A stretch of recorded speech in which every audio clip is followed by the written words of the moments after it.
నమస్కారం ఘంటారావానికి స్వాగతం. ముందుగా ప్రధాన అంశాలు. ఉత్తర తెలంగాణను వణికించిన వానలు, ఉమ్మడి నిజామాబాద్లో ఉప్పొంగిన వాగులు చెరువులు.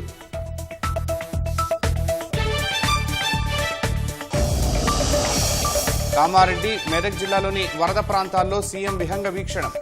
వర్షాలపై అప్రమత్తంగా ఉండాలని అధికారులకు ఆదేశాలు. వరద పరిస్థితులపై ప్రజలకు అవగాహన కల్పించాలన్న మంత్రి సీతక్క. వర్షం తగ్గగానే పారిశుధ్య పనులు ముమ్మరం చేయాలని సూచన.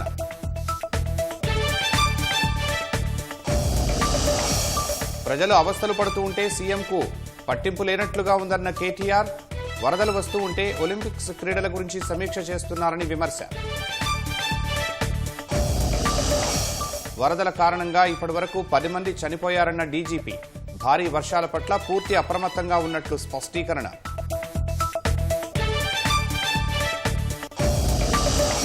రేపు కూడా భారీ వర్షాలు కురుస్తాయన్న వాతావరణ శాఖ. పలు జిల్లాలకు ఎరుపు రంగు హెచ్చరికలు జారీ.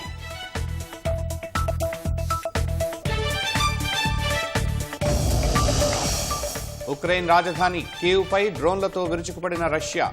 దాడుల్లో 17 మంది మృతి, 48 మందికి గాయాలు.